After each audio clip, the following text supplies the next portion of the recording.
Hello, everybody.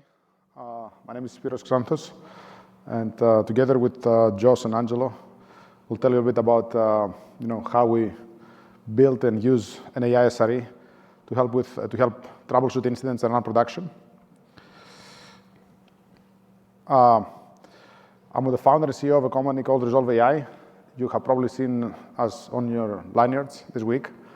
We build agents that can use and run tools like a software engineer, let's say all production tools from code to observability to infrastructure, with the goal, like I said, of accelerating incident troubleshooting and remediation, but also helping run production more broadly. And today we're going to share information of what are the challenges in building a product like this and how can it be used in production. A bit about myself. I worked in observability all of my career. I previously built two companies, a log analytics product called Log Insight. I dropped out of my PhD to build that in 2008. We ended up getting acquired by VMware in 2012. And then together with Mayank, who's my co-founder at Resolve as well, we co-created OpenTelemetry in 2018 and built an observability platform called Omnition around that. At the time, our thesis was that to build more powerful observability solutions, we had to essentially move away from proprietary standards and to, OpenTelemetry in many ways both provided an open standard, but also an implementation that we could use. That company got acquired by Splunk, and then I had the luck to run a large production system with very strict SLAs, and I saw firsthand how hard that is, right? And we had times where we would pause production pushes for like a month, around this time actually, because many of our customers were e-commerce. And also there was a period of time where 90% of our SRE team resigned because of burnout. And that was partially the motivation for me and Mayank to work on Resolve, to not create yet another tool that humans can use, but rather create agents that work alongside humans and make the life of, let's say, SREs and software engineers better, while also to improve the outcomes. Now, software engineering, in our view, is like two parts, right? Is the coding and building, and then it's the running of the production. And when you're writing code or when you're creating software, you have to have a lot of context about production, and vice versa. When you're running production, you need to understand the application logic, the infrastructure, and all of that. And what we have seen so far is that AI has had already a lot of impact in the coding part, right, in the building of software. I'm pretty sure many of you actually, how many of you are using, let's say, an agent to write code in production? We started obviously like probably 2-3 years ago after GPT 3.5 with GitHub Copilot. And that was more like an assistant to a human, more like auto-completion. Humans were still in the driver's seat completely. And of course, it was like the first wave in some sense, and we got some acceleration. But still, mostly we're moving at the speed of, let's say, human execution. The second wave, which I would say probably landed about a year ago, is when we started having agents that did more autonomous work in creating code, right? Essentially, we moved from humans being, let's say, the operator of an IDE almost, now to an agent being the operator, and the human now managing, let's say, the agent. But still, this is for only a small part of what the work of a software engineer is in many ways, right? We have some data statistics, and I'm curious for those of you who work in bigger companies, what is your take on this? But really, the time software engineers spend in writing code is usually like 10 to 20 to 30%, especially for brownfield applications. Of course, if you're starting new and building a new application, maybe you spend 80% of your time writing code, but that's usually not the case when you're dealing with existing systems that have been around for a while. Where does the rest of the time go? It obviously goes into maintaining, troubleshooting, running, optimizing production. And that's a very hard problem. It's a very hard problem for humans, and it's a very hard problem for models. Our view in some sense is that models have solved coding to some extent, and it's not uncommon to see that 80% of code might be generated by model, but that doesn't mean we're moving, let's say, 5 times faster, right? Because that's not enough to accelerate the whole life cycle of software development and production.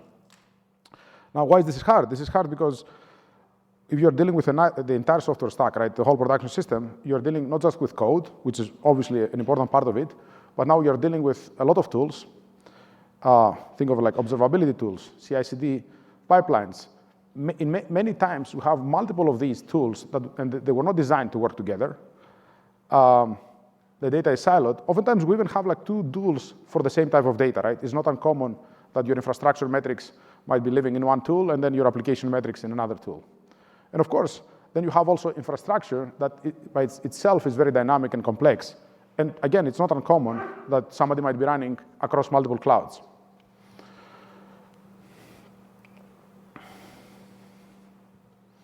Now, on top of all this complexity, let's say, of tooling, it takes multiple, let's say, different types of expertise to run a production system.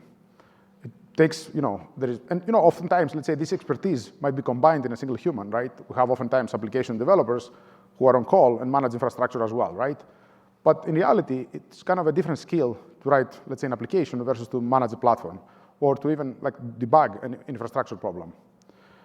And then on top of that, unlike, let's say, code that is self-documenting for the most part, production is never fully documented.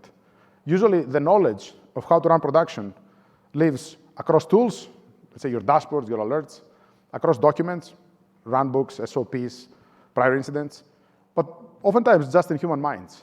And that's what makes it very, very difficult for any human as well, for any human in reality, but also for AI as well. And what is the effect of all that? Reliability obviously is a priority for anyone who delivers, the business through software, but it usually comes at a very high cost of humans, tools, and oftentimes it's not even achieved despite this very high cost. It's not going to be uncommon if you ask a CTO what to rank their expenses. They will tell you, of course, engineers is the top expense, maybe the cloud is the second, observability is my third. But despite all that, war rooms and escalations are a very, very common occurrence, and oftentimes involve tens of people. And even in scenarios where, let's say, you have maybe a network operations center, right, or like L1 SREs versus software engineers who are on call, typically escalations happen all the time. The other thing we see often, and I have some very interesting stories to share, maybe afterwards if you have time, is that infrastructure and observability comes at a huge cost because they're very over-provisioned. We are actually, in our effort to ensure when something goes wrong, we have the data to troubleshoot the problem. Obviously, we collect as much data as possible. And then also our infrastructure itself is over-provisioned to ensure like if something goes wrong or if you have a spike, you can handle it. And brownfield development in particular is a very, very huge challenge because of the complexity and the large system and the lack of, let's say, it's difficult for any human to know the entire system. So we see very commonly when we talk to our customers or even from our own experience that there's usually a small set of humans that are experts, and instead of maybe building or architecting, they end up firefighting all the time because obviously when something goes wrong, it takes precedence over everything else. And usually when a new engineer or SRE joins an organization, it takes them probably a week to submit their first PR, but takes them up to 6 months or longer to be primary on call. And why is that? Because there is so much context that you need to absorb. You might have all the expertise as a human, right? You are probably an expert SRE, but then you join a new organization and you have to learn all the things about that production system that is quite unique compared to what you've seen before. And of course, when an expert resigns, you don't just lose their skills, you lose all this accumulated experience about the system. And of course, AI-generated code just makes this all worse. Just focusing on maybe the most painful part of running a production system, which is being on call and dealing with incidents, it is quite common to see situations where, first of all, maybe if you're the person that gets called to troubleshoot the problem, usually you have a cold start, right? It's a very stressful situation to be in as an individual. It's probably one of the hardest things when at 3 in the morning, let's say, you get paged and you have to go figure out what's going on with all the pressure of what if I don't do right, all the downside effects of that, right? We also see quite common to have like huge incident channels with like, with 20 plus people, or it's not even uncommon to have, like, especially in larger enterprises, situations where maybe one team gets paged, they don't solve the problem, another team gets paged, they don't solve the problem, a third team gets paged, they don't solve the problem, until you end up like in the networking team because it's the DNS, I suppose. And you have all these people now in a Slack channel, maybe 100 of them, trying to figure out what's going on, right? And you often even see that maybe people remediate the problem, but then the actual root cause is not found for another few days. And I think, especially now that we started generating a lot of code, but not only because of that, right? Like, we're creating a lot more software, a lot more technology, and that's very desirable in my view, right? Like, that's good for the world. But, managing all that software becomes a lot harder. And, we have, like, fragmented tools. We have, very large systems that it's impossible for any human to know by themselves. And to some degree, maybe, like, the silo kind of effect we have is desirable, right? For anyone who tried maybe to go through a transformation and maybe, implement observability, you know how hard it is to move from one system to another, right? And oftentimes, maybe one tool is very good for infrastructure, another tool is very good for applications, and maybe it's desirable to have these, data separated and used by different tools. But, okay, what is, I guess, the solution to all of these problems I talked about?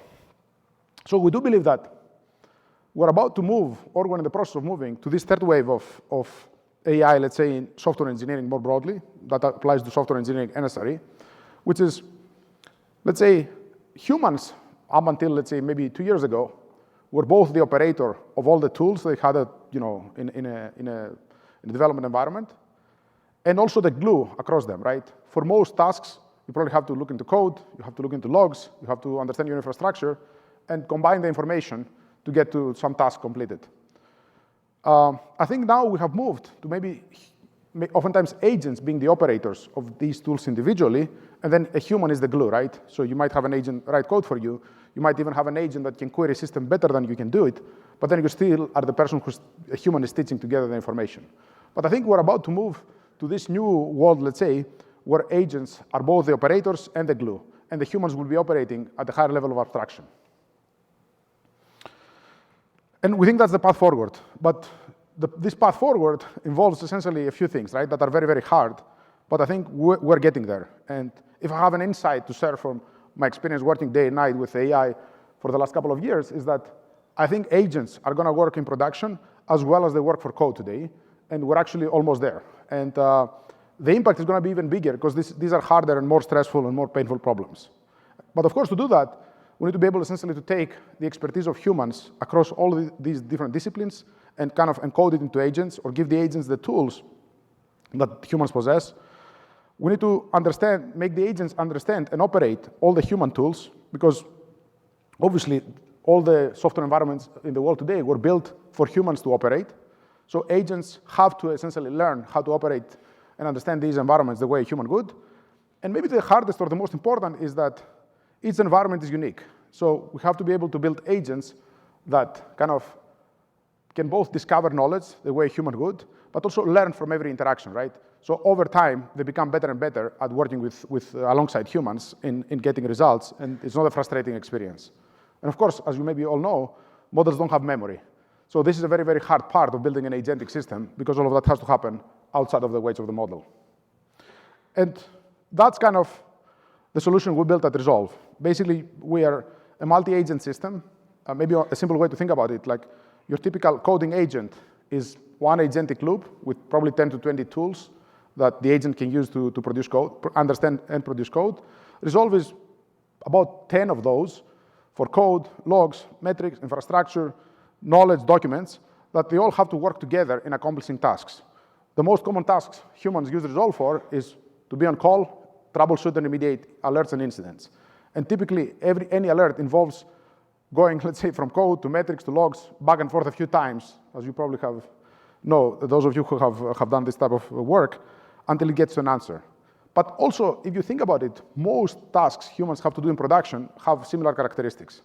And that's why we believe that by building a multi-agentic system that can operate the tools as a human, that can learn from humans, and allows humans to now essentially instruct this system, almost like a junior engineer, can be very, very effective in accelerating and how we run production systems, but also making our lives easier at an individual level, right? Like, it's not as painful, hopefully, if you get paged at 3 in the morning, or maybe you don't even get paged anymore at 3 in the morning, right? An agent gets paged, and if you can not solve the problem, then you're the escalation point.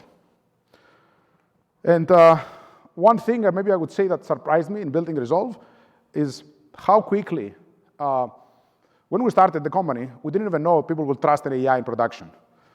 And now, we are working with some of the largest, technology and finance services companies in the world, and I'm very surprised by how quickly people adopted, and the companies adopted this. And, Angelo, who's here from Coinbase, can explain that part in a bit. But with that, I'm going to pass it on to Josh, who's going to give some more details about the technology and give a demo.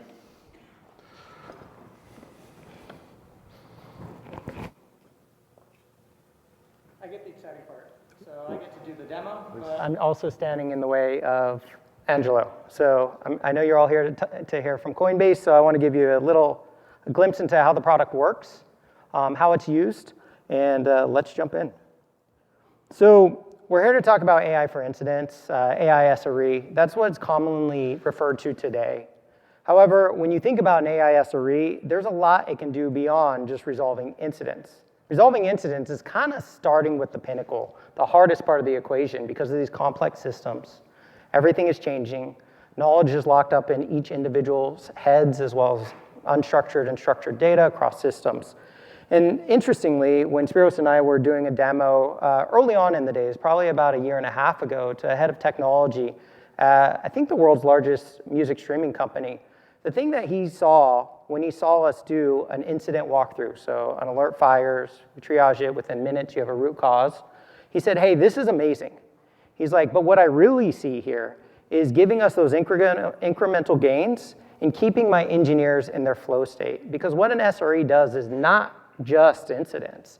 They're kind of that catch-all for everything about your operations, whether it's platform engineering, how does CI/CD work, let's optimize our costs, let's do capacity planning, and so forth. But by starting with incidents, if you do that really well, it unlocks everything else. There's a new book out by Nicole Forsgren called Frictionless, and it talks a lot about developer experience and friction created by these systems, the adoption of AI in the new world plus the old world.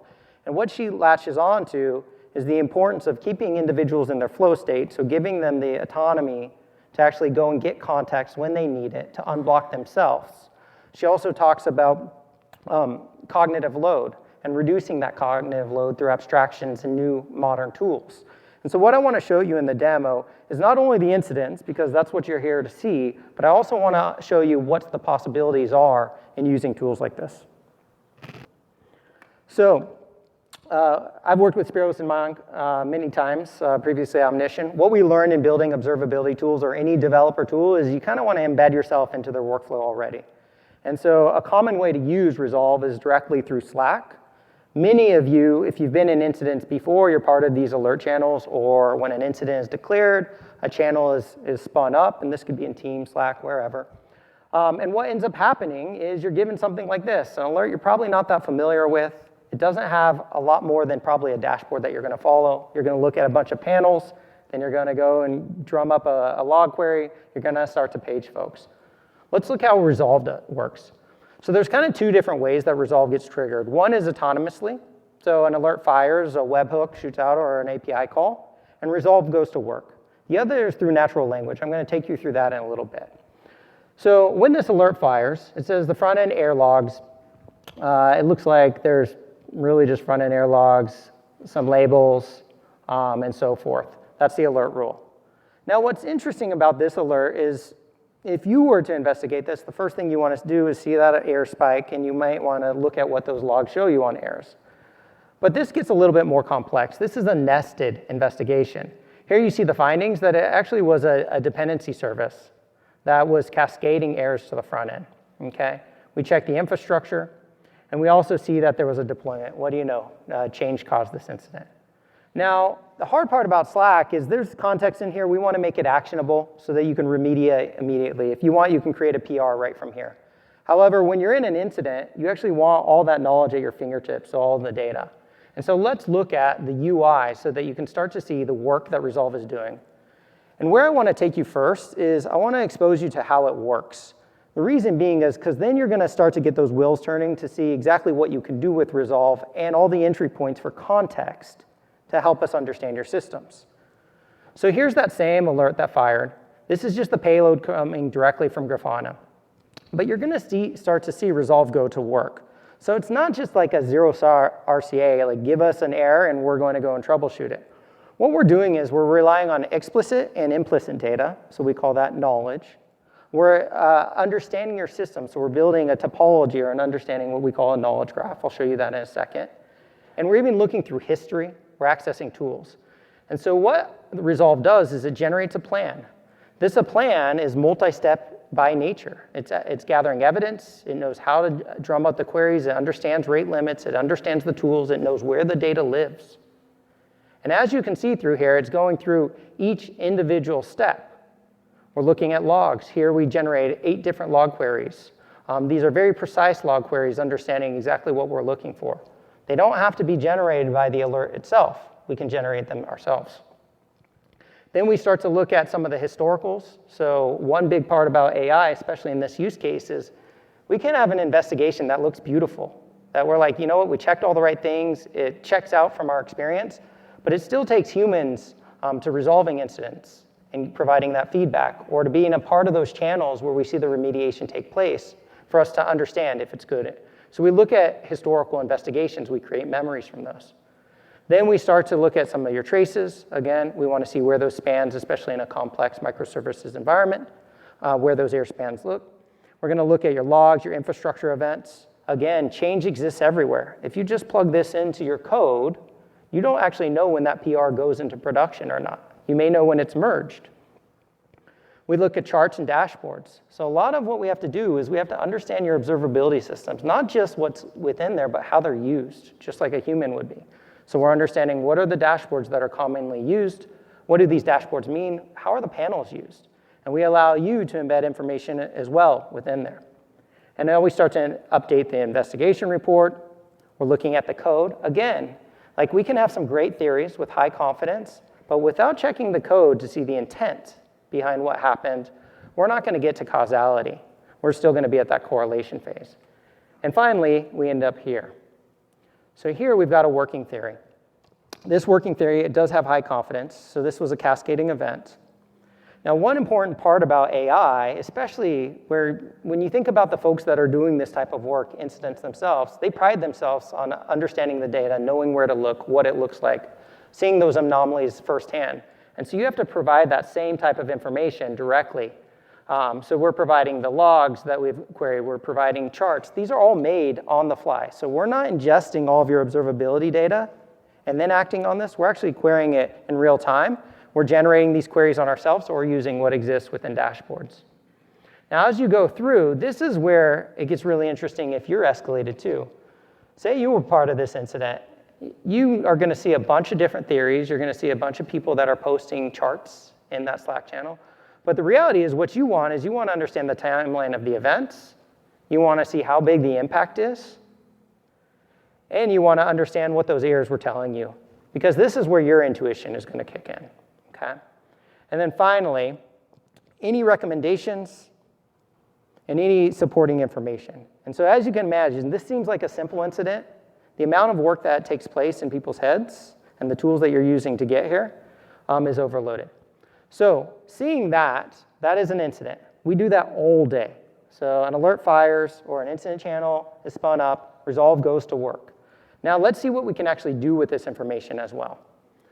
So we've got 2 different interfaces. So one, of course, Slack, your collaboration tool. The other one is UI. Resolve can be triggered via natural language. Because when you think about it, if you have a question, you want to understand the health of the system, or maybe one of these incidents, it actually starts in customer support, where someone's complaining about errors on the front end. You might want to chat directly with Resolve. So you can do this directly out of Slack or within Resolve.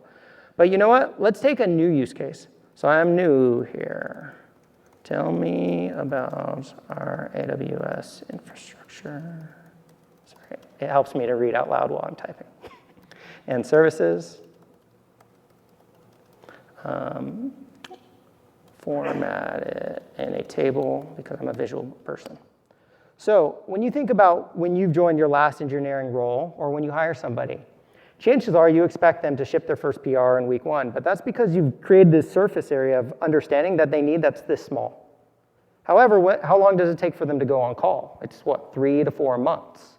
And the reason being is, one, it's context, it's understanding the complexity of the systems, but it's also having the confidence to know that what to do, because you know those run books, those SOPs, they're not kept up to date. And so here, just within 30 seconds or so, we've kind of created a wrapper here. So we'll talk a little bit about the integrations, but here, what we're doing is we're essentially using the AWS CLI to generate all of our AWS information here. So we've got EC2 instances, we've got RDS, MSK, and so forth. Now, if I'm new here and I'm curious, I might want to say, hey, tell me more about RDS. What services, read and write to it. Maybe draw a mermaid diagram, because those are really in. Okay. And so here, what we're going to do now is when we need to understand RDS and we need to know the dependencies, let's show you how we get there. So I'm going to flip over to the integrations view. So interestingly enough, one of the biggest challenges that we had early on was, hey, this looks like magic, but we all know it's not magic. You still need to connect to all the tools that a human might use to troubleshoot. And that's absolutely true. We had to put guardrails in place just so we wouldn't overstep initially when we knew we didn't have the right data that we needed access to. And so we've got dozens of integrations, everything from your your infrastructure yourself, observability tools, unstructured data, even where tickets are created. Now, right now, you're looking at this in read-only mode, but you can imagine if we can get to an RCA, why can't we create a Jira ticket? Why can't we actually daisy chain or create a PR ourselves? Okay. So those are the integrations themselves. Now, what we do with those integrations is we build what's called a knowledge graph. Now, this is my least favorite part of the product because I think it's hideous and no one ever uses these, but everybody wants one. Here, this is a simple application, 19 services, but it's a microservices application. It's got a lot of dependencies as well. Now, what's interesting about this is we maintain this because when you think about understanding anomalies or spikes or anything like that, you actually need a temporal view of your entire system. And so we create this on the fly using these integrations as well as other contexts that we create. And that's what we use for these investigations as well as to know where to go next. Okay. If we go back into chat, I'm actually going to take you into one that's completed just because I know I'm going to get kicked off stage. I did this just right before this session, but this is the same exact chat. So here we see the database architecture, the connected services. There's our beautiful mermaid diagram. And fun fact is we never create any diagrams ourselves by hand anymore because of this. Key insights, limited database usage, so only 2 services are running. I followed up with another question, though. I said, you know what? I want to know about the health of RDS, because every company I've gone to, they run into issues with Postgres. Tell me if you see any anomalies or spikes. So now let's look at what it did. So it took a look at all these charts and dashboards. You can see the queries that it's running. So it needs to know that, hey, we're going to Performance Insights to find this. We need to look at these dashboards. And again, every time I go into an incident and I click into Grafana, there are about 14 different variables that I have to select before I get to what I need, even if that dashboard is attached. This does it all for you and in parallel. And here's the report that was published. So you see key metrics, CPU utilization. There were some spikes detected. There's a pattern. Here are 2 different spikes that occurred. So in the early morning, we see that this is unusual, so a CPU spiked. In the evening, we're seeing a recurring daily pattern, the same pattern observed in previous days' data. Here what we found was the CPU spiked to, 343%, and the write latency was there. In fact, it actually automatically went and root caused it itself. And so here we see that there was a resource-intensive SQL query. It builds a chart telling you exactly what that query resulted in, why this is problematic, so again, using the code as well. And here are the positive findings, making recommendations. And so one of the hard parts about this is not everything is a root cause. Sometimes you just want us to do a task. That's what SREs do. You go into ask engineering at work because you want to just understand why am I getting errors here. For this one, it decided to do an investigation because of these anomalies. When I asked which service is making the query and can you generate it, of course it can. So here, what it's going to do is it's going to investigate the code to understand where that query came from. It's going to find the root cause, and now it's going to generate that PR. Creating a PR is as easy as this. Okay?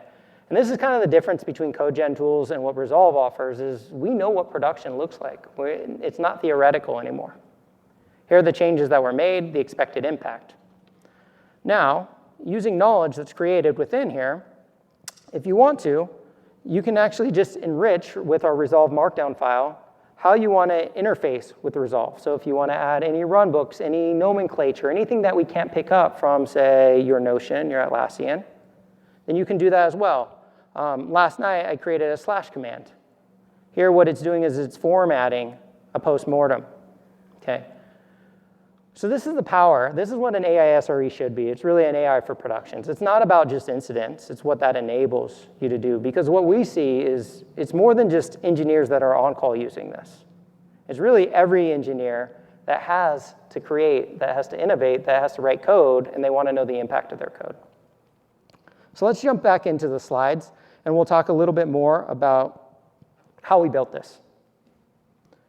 So there are really three critical aspects for what we've built. The first one is that it understands. So that knowledge graph, that idea. So when you think about like, what is a human, when you look at those principal engineers and you're like, wow, like we want them on the most critical project, what is it about them? They know all the history. They know how the system works. They've seen all the fault patterns. They've read all the postmortems. They probably wrote 60% of them. They also have that experience. So they've learned through the process. They've seen all the refactors and been a part of those. And then they've developed that intuition, that ability to reason. When they're given a piece of data, they kind of know the sniff test. Resolve has to do the same thing. So we have to build that understanding of the system, but we don't have the luxury of time. We have to do it through integrations and what's already available. Okay? And so that's the knowledge graph. Now learning is where it gets really interesting.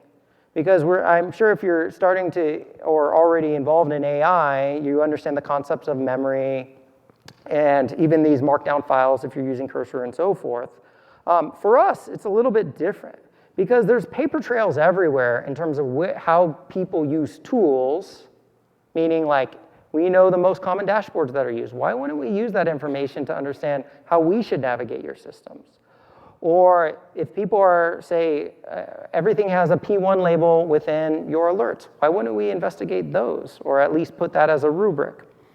During an incident itself, if you're going to have a channel where everybody's working through it and you're getting all the way to causality and remediation, why wouldn't we learn from that? These are all system interactions. Additionally, we provide a layer where you can add your own context. And this context can be added at a team level, an organizational level, and so forth. And that's additional knowledge that we use to inform how we answer questions in the tools that we use. There's always, say, proprietary information that you might have that you want to share so that we can be even more effective. Now, the reasoning piece is really interesting because what happens is every single prompt that you see, it's really sending a message to us to say, hey, go do something with that. And so we have this planner. This planner is essentially the brains. It's saying, okay, given this prompt, what should we do? And that prompt can be a payload from an alert. It can also be natural language. What it does then is it goes and it calls these sub-agents that are specialized agents to go and gather evidence. Now they go out. So we have to respect rate limits, understand the systems, how they operate, understand the payloads that we're going to return. We have to process those as well. Once it receives that information, it needs to create additional plans, okay? So what other evidence based on what I saw? All of that comes out into that response, but it doesn't typically stop there because of the feedback loops. So a lot of the time, there's a human in the loop. That's what makes it so successful. And this is part of the UX that's so difficult, is how do we make sure that a human knows that this information you can guide. You can say, hey, last time we heard there was something over here. Can you go check? A human doesn't want to make that check, but we can do it for you. And so that's where the response comes out, and then we go back through another loop. Now, when we were building Resolve, so back historically, when we got started, the context windows weren't even large enough for logs. So a lot of the error logs where the root cause lived, we couldn't even process with foundation models at that time. And so you can imagine how effective it could be in getting to root cause. Now, a lot of companies, though, they're starting to dabble with this, whether it's in a hackathon or in production, because this is ripe for disruption, and this is a pain point that every engineer lives with, which is understanding the system, having the agency to access the tools and get access to knowledge that they need. And so what a lot of folks do, and these were those first like glimmers of hope, is you just take an error that spits out, you throw it into a foundation model, and you see what comes out. Now, a lot of times those recommendations are pretty logical. Sometimes it nails it. But the reality is that this doesn't work in complex systems and pretty much in any system with any level of reliability, because you need the context, you need to understand the code, you need to understand all of these other layers beyond that. And so what a lot of folks move to is now with MCP, interestingly enough, being in AI, you're always like, is this an opportunity? Is this a threat? What does it mean? With MCP servers, what we found is now we have access to systems and motivated customers to build MCP servers to access data that wasn't readily available. Maybe it's legacy systems. Now, the challenge, though, with just using LLMs and MCP is, say you run a query to your observability, maybe it's natural language, or you say, you know what, we're getting errors from here. It can go and process that request, but what's it going to do with it? You kind of need state. You need context. There's also additional prompting you need around, say, handling times. Like, do I check 1 hour or a week? What happened historically? How do I know this is anomalous? However, this can get you a little bit of value right out of the gate, is just using the MCP servers that are available, but it's not going to get you to complex problems, because you still have to understand both the historical, but also the context as you daisy chain these systems together. And so what a lot of folks are doing, especially as foundation models get even stronger, is they're going to agents. Now you can build an agent that understands a lot of context. It connects to it can make a lot of different MCP calls. Ideally, there's security and governance within there that you're taking care of as well. You also have to build the user experience for that. But what ends up happening is you're putting so much context into these events that have happened historically, meaning like you're learning from past events, and so you're adding runbooks to it, and you're trying to give all these directives. What ends up happening is, one, it becomes bloated, it becomes slow, but two, it's not prepared to handle novel incidents, but also novel questions, prompts it hasn't seen before. And that's why the single-agent approach really starts to break down. And then finally, multi-agent systems. That's where we've ended up. The challenge here, though, is orchestration. So not only do you need domain expertise for every single one of these agents that you produce, whether it's processing logs, metrics, code, for these specific use cases, but you also need to understand rate limits. You also need to understand failure patterns. You need to create an eval system. Those fail patterns, if we don't get results from, say, the trace agent, how do we reconcile that? These are all things that you have to consider when you're building this. And so the complexity, just like moving to microservices did, yes, it created a lot of like agility, smaller teams, smaller surface areas, everything's API driven. But then you have to orchestrate it all. And here we are with Kubernetes. And so we're seeing them all. The good news is most companies have something homegrown, and usually it's complementary. It's just an input into the systems like what we've built. So now let's hear about Coinbase's journey into AI SRE and what Angelo has been working on. Thank you, Josh. Imagine it's a Friday afternoon and you're trying to unwind for the week. When all of a sudden you hear that dreaded sound coming from your phone, right? You really don't want to hear that, but you're on call, you just got paged. There's a problem in production, you have to do something. You have to get online and resolve the problem. You still don't know exactly what is wrong. You don't know how long it will take to restore the service. It's not great. Your boss is even maybe asking you questions on chat. Anyone familiar? Is anyone familiar with the experience? Yeah? Raise your hand. We have a few. Yeah? Okay. I've seen many of these events, unfortunately. And I'm going to try to, in the next 10 minutes, to show how we have improved or we plan to improve this in the future. So So my name is Angelo. I'm a software engineer at Coinbase in the infrastructure team, where we build the foundational components on top of which the products are developed. And in my time, I spend a lot of time investigating incidents, also preventing them from happening, leading the response when they inevitably do happen. My relationship with the AI initially was kind of a skeptic, right? Until a few years ago, I thought, like many other people, that these were just fancy auto-completion tools. They may be helpful to generate some scripts that you would throw away the next day. But I was proven wrong, actually. Sometime in 2023, I realized this is actually much bigger than that. I realized it can actually help professionals build software much faster at a way greater speed. And it can enable companies to build products and iterate really much more quickly. So this has an impact on the tech industry as a whole, on economy, and I believe even on society eventually. So I kind of had this moment. For those who are not familiar with Coinbase, it's a cryptocurrency exchange founded in 2012 that allows more than 120 million people worldwide to trade over 40,000 crypto assets. And we have a total of almost over $500 billion in assets that we have on our platform. So our system has grown a lot, scaled a lot, and in order to sustain this business, our infrastructure has also developed and grown a lot. We went from a Ruby on Rails monolith that was running just on EC2 to a complex network of thousands of services deployed on Kubernetes clusters and on hundreds of them. And we have all sorts of data stores for specific use cases. Now we have solved one problem, but there's nothing for free, of course. Now it's all much more complicated to understand. No one really understands the full system, and when things go wrong, who can really fix it in a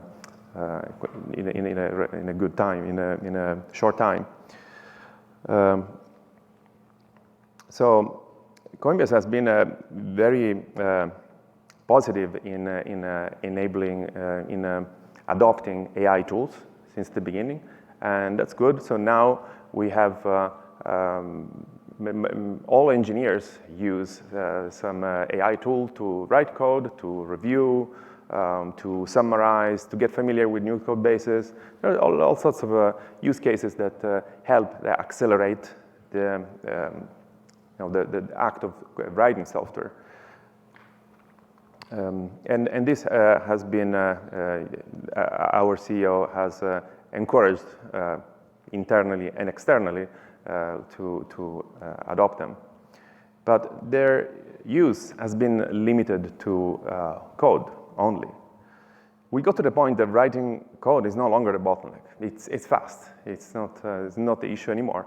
And as it happens with software, you optimize one function that is the bottleneck. Now you're going to see something else that becomes the bottleneck. Now you're going to see that you spend more time maybe waiting for the code review, or waiting for some approval, or maybe for the build to finish, to deploy, or something like that. But there's also another thing that maybe it's a bit overlooked, and it's the operations of the production environment, which is now more complex. The operations and the debugging when it doesn't go as expected. So that's the topic that we wanted to, the kind of the question we ask ourselves: is it possible to use AI for production similarly to how we all used AI tools to generate code?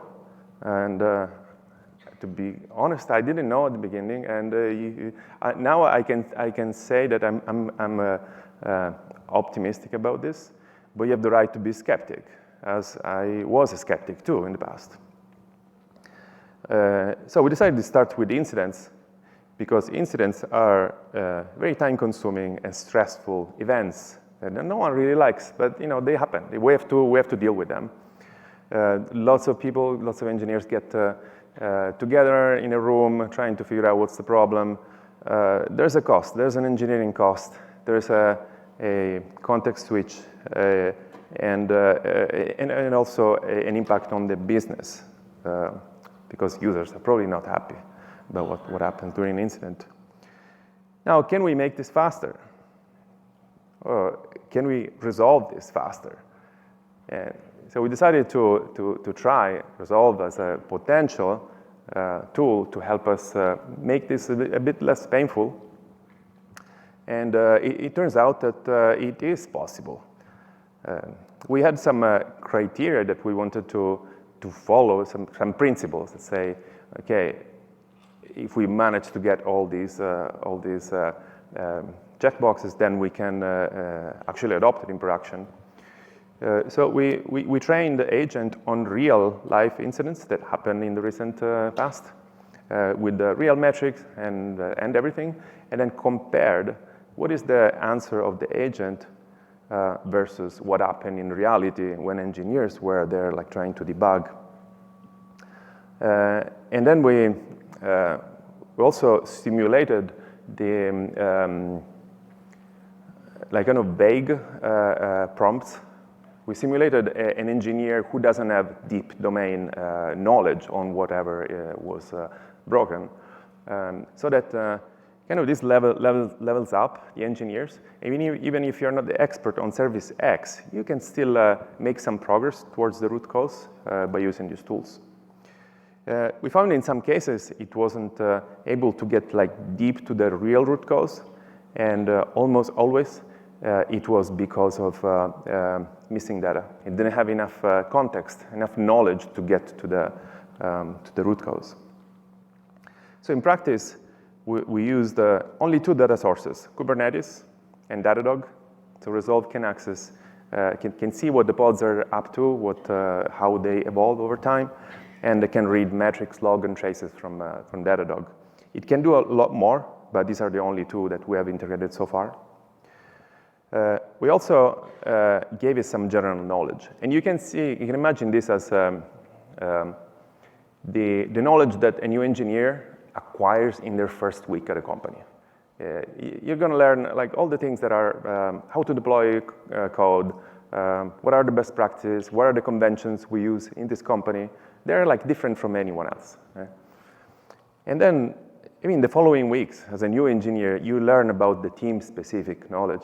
And this is also what we taught to the agent.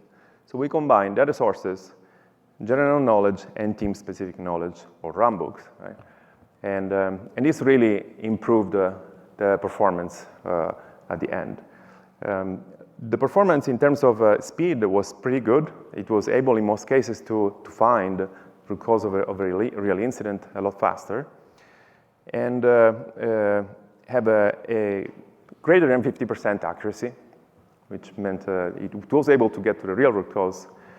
And as I said before, this can be improved by adding more data sources. But one of the most important would be the source code. As Spiros was mentioning before, if you give the agent access to the source code, it can do much deeper analysis. It can understand what line of code is responsible for the problem, and maybe even suggest a fix, potential PR. Ooh. I have two example incidents. We're almost out of time, but this is an example of incident, just a screenshot from Resolve, where this was caused by a badly tuned load test. We constantly load test our services in production to make sure that they can scale anytime to respond to volatility events. And in this case, one endpoint was hit really badly by this load test. Resolve was able to traverse the dependency graph of our services and get to to the service that was suffering, had like very high CPU utilization. It reached all the HPA limits, and also was aware that there was a load test, because we taught the agent the concept of load test at Coinbase, which is different from other organizations. It's very specific to our organization. A second one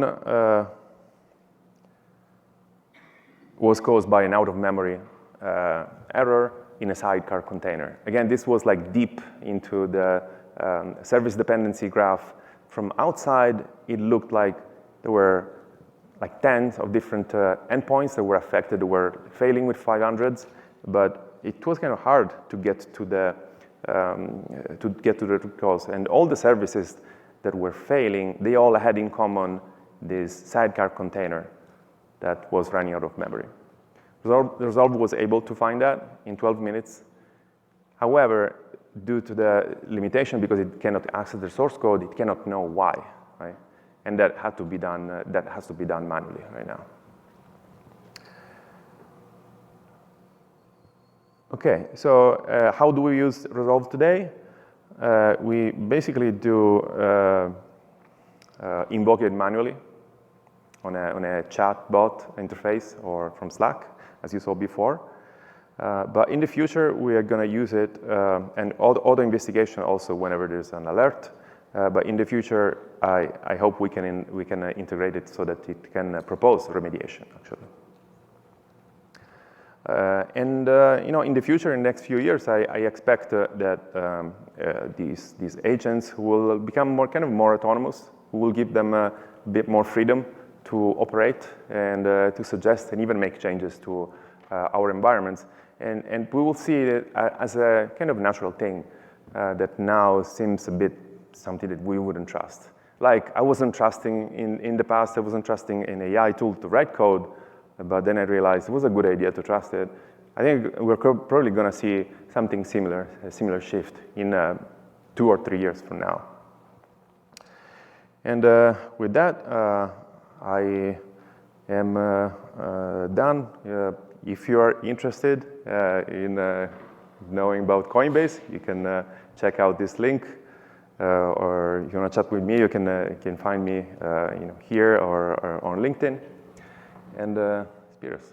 So anyway, Angelo is one of my favorite people to work with because he's obviously very thorough, very extremely high bar, and getting past that bar, I mean his bar of course and the Coinbase bar, makes me extremely happy. And what we've managed to achieve, of course, with Coinbase, both past the bar, let's say, of like very high quality engineers, obviously that wouldn't like use a tool unless it's very effective, but also very high compliance and security environment at the same time.